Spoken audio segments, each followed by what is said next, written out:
Chittagong metropolitan পুলিশের আয়োজনে অনুষ্ঠিত হচ্ছে সিএমপি আন্তঃবিভাগীয় ফুটবল টুর্নামেন্ট 2024। বিকেলে দামপাড়া পুলিশ লাইন খেলার মাঠে আনুষ্ঠানিকভাবে বেলুন উড়িয়ে এই টুর্নামেন্টের উদ্বোধন করেন সিএমপি কমিশনার জনাব কৃষ্ণপদ রায়। উপস্থিত ছিলেন চট্টগ্রামের উপ পুলিশ কমিশনার আব্দুল ওয়ারিশ, চট্টগ্রাম প্রেস ক্লাবের সভাপতি সালাউদ্দিন মোহাম্মদ রেজা, সাধারণ সম্পাদক দেবদুলাল ভৌমিক সহ সিএমপির ঊর্ধ্বতন কর্মকর্তাবৃন্দ।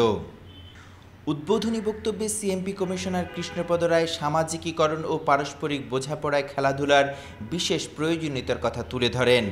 এর মধ্য দিয়ে পুলিশ বাহিনী আরও পেশাদারিত্বের সাথে মানুষের পাশে দাঁড়ানোর আগ্রহ তৈরি হবে বলে প্রত্যাশা করেন তিনি। টুর্নামেন্টে গ্রুপ পর্বে 24টি ম্যাচ, কোয়ার্টার ফাইনালে 4টি, সেমিফাইনালে 2টি ও ফাইনাল সহ মোট 31টি ম্যাচ অনুষ্ঠিত হবে। উদ্বোধনী ম্যাচে এসএএফ 1 নং কোম্পানি মুখোমুখি হচ্ছেন পিওএম 1 নং কোম্পানির। এই মাঠে একটি ক্রিকেট টুর্নামেন্ট করেছিলাম এবং টুর্নামেন্ট যত গড়িয়েছে, বিশেষ করে ফাইনাল টুর্নামেন্টে আমাদের প্রচুর দর্শক সমাগম হয়েছিল। আমরা খেলাকে ভালোবাসি, খেলায় আবার ফিরে যেতে চাই, খেলা থেকে আমরা সরে আসছি। আমরা বলি টিম সিএমপি, যখন সিএমপি একটি কাজ করে তখন আমরা টিম সিএমপি হিসাবে সেই কাজকে গৌরবান্বিত করি। তারপর এই ফুটবল খেলা কিন্তু একটি টিম খেলা, একটি টিম ফুটবল, কিংবা এই ফুটবলের মতোই আমাদের সিএমপির কার্যক্রম। এইটা 11 জনের খেলা, 11 জনকেই কিন্তু পারফর্ম করতে হয়। কোনো এক এক ব্যক্তির বিশেষ পারফরমেন্সের কারণে কোনো টিম কিন্তু জয়লাভ করতে পারে না।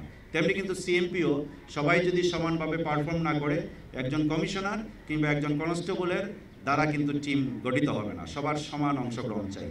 আমি আশা করছি আজকের এই খেলাধুলার মধ্য দিয়ে আমরা যেমন আমাদের ক্লান্তিকর যে আমাদের কর্তব্য পালন, সেই ক্লান্তিকর কর্তব্য পালন করতে যেয়ে আমরা যাতে ক্লান্ত হয়ে না পড়ি, সেই জন্য আজকের এই টুর্নামেন্ট। আমরা আমাদের ডিউটিকে ভালোবাসি, আমরা খেলাধুলাকে ভালোবাসি এবং আমি বিশ্বাস করি খেলাধুলার মধ্য দিয়ে যে সোশ্যালাইজেশন হয়, একে অপরের সাথে যে বোঝাপড়া সৃষ্টি হয়, অন্য কোনো মাধ্যমে কিন্তু বোঝাপড়াটা হয় না। একটা টিম বিল্ডিং, একে অপরের সহযোগিতা করা, একে অপরের ভাষা বোঝা এবং একে অপরের পাশে দাঁড়ানোর একটি প্রক্রিয়ার মধ্য দিয়ে একটা টিম এগিয়ে যায়।